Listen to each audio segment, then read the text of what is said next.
পড়ে পড়ে নষ্ট হয়ে যাচ্ছে।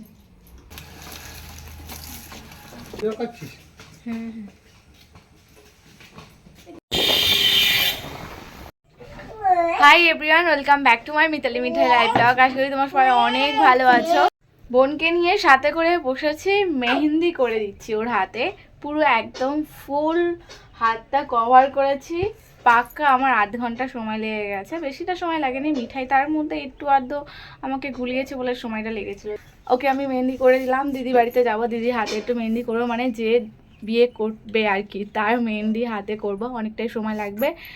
সবাইকে মিতালি মিঠাই লাইভ ব্লগে অনেক অনেক ওয়েলকাম। আজকে তোমার সবাই অনেক ভালো আছে। বিকেল হয়ে গেছে, আমি যাব আমার শ্বশুর বাড়িতে। আজ আমার অ্যানিভার্সারি, তোমরা সবাই আমাকে উইশ করেছো অ্যানিভার্সারি। আর মানে সেই তো সেরকমভাবে কোনো নেই, জাস্ট এই দিনটাতে আসলে মনটা খারাপ হয়ে যায়, এর থেকে বেশি কিছু নয়।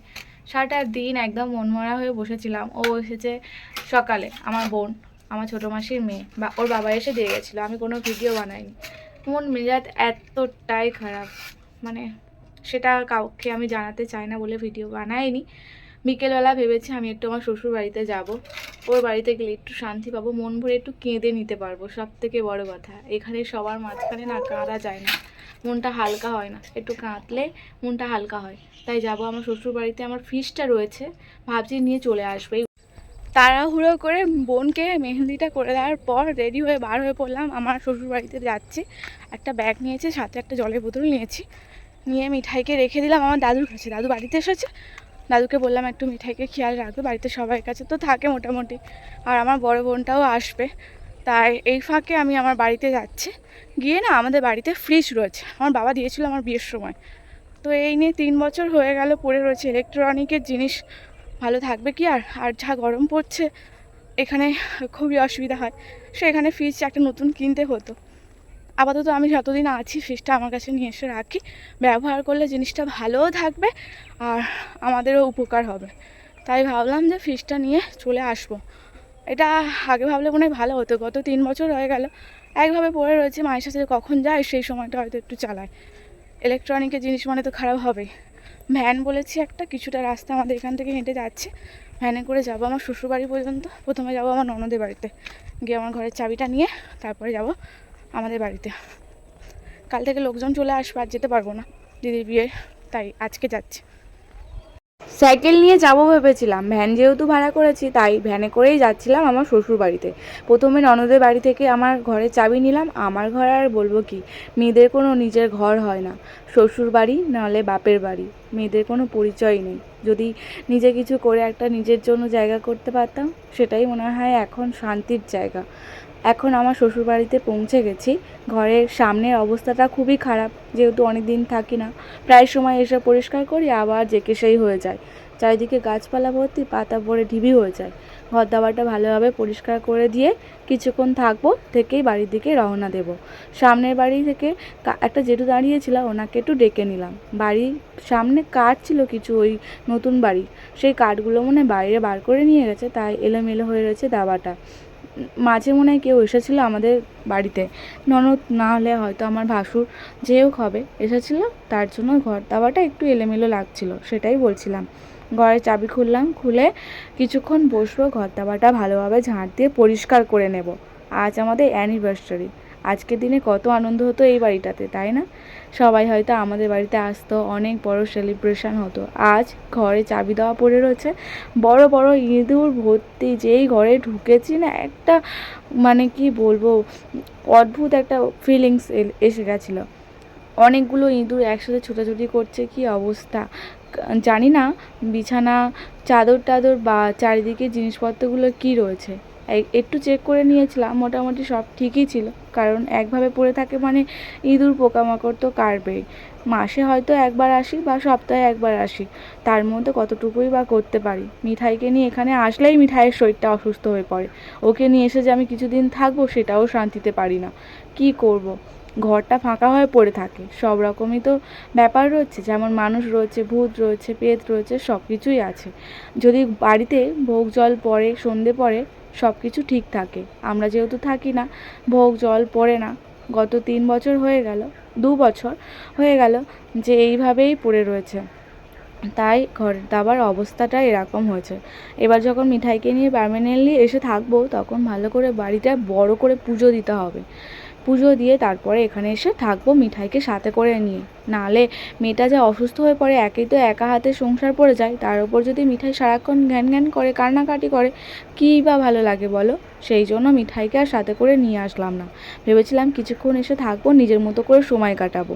ফিসটা নিয়ে যাওয়ার ব্যাপারটা ছিল বলে ভ্যানওয়ালা এসেছিলো সাথে করে, তাই বেশিক্ষণ বাড়িতে এসে থাকতে পারলাম না। ওইদিকে আবার আমার দাদুর বাড়িতে তো দিদির বিয়ে, সব লোকজন আস্তে আস্তে আসছে, বাড়ির অনেক কাজ, ঘর খুলেছিল, সেই নিয়েও ব্যস্ত ছিলাম কিছুদিন। মিঠাই তো রয়েছে ওদের কাছে, সেই ভেবে আবার ঘরে তালা চাবি দিয়ে সন্ধে হওয়ার আগেই রওনা দিচ্ছি বাড়ির দিকে। ভগবান হয়তো আমাকে অনেক ধৈর্য ক্ষমতা দিয়েছে, কষ্টে তো ভরে ভরে দিয়েছে। যেখানেই ভাবি একটুকে শান্তি পাবো, সেখানেই কিছু না কিছু কারণ চলে আসে। শান্তি আর এই জীবনে কোথাও নেই। যাই হোক, আমি তো কোনো রকমভাবে সত্যি সবার সাথে হাসি খেলে ভালোভাবে থাকার চেষ্টা করি, কিন্তু প্রত্যেকটা মুহূর্ত, প্রত্যেকটা মানুষ যেভাবে আমাকে মনে করিয়ে দেয় যে আমার কি করা উচিত এখনকার জীবনে, আমার বর নেই, সেই সময়গুলোকে ওরা আঙুল দিয়ে দেখিয়ে দেয়। তখন যে কষ্টে কতটা হয় সেটা বোঝানোর ক্ষমতা বা বলার ক্ষমতা যারা আমার মতো পরিস্থিতিতে রয়েছে তাদের নেই। সেই জানি যে তার কতটা কষ্ট হয়। তবুও চেষ্টা করি, কারোর কথা শুনবো না, কারোর কথা কানে নেব না।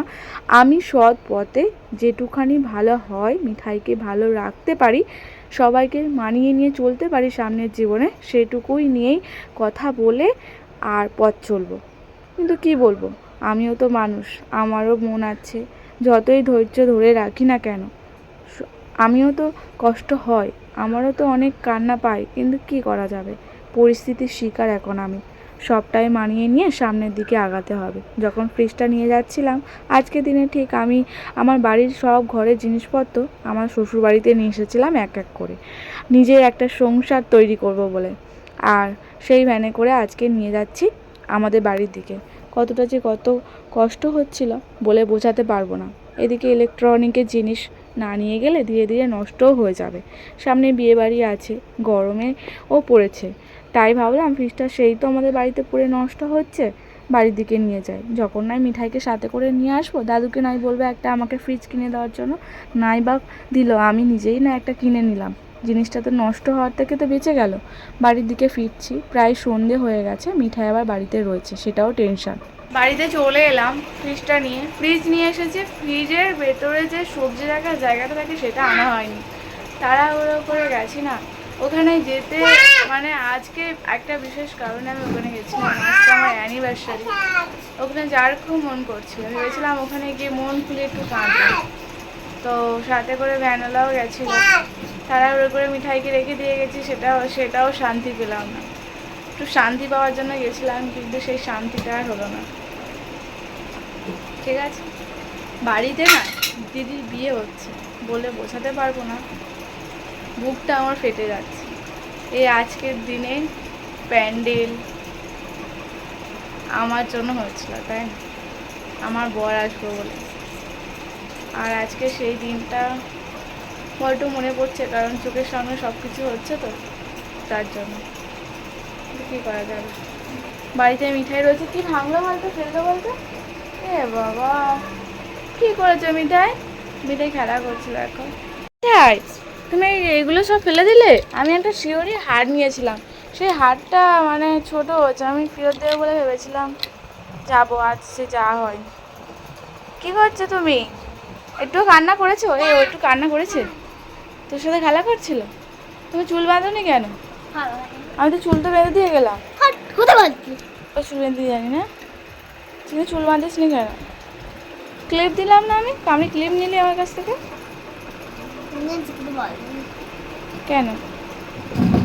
দুপুরবেলা ঘুমায়নি, শুধু সময় নষ্ট করেছে। মেহেন্দি করেছে, এই যে হাতে মেহেন্দিটা ভালোই ফুটেছে, দেখো দুপুরবেলা বসে বসে হাতে মেহেন্দি করে দিয়েছি।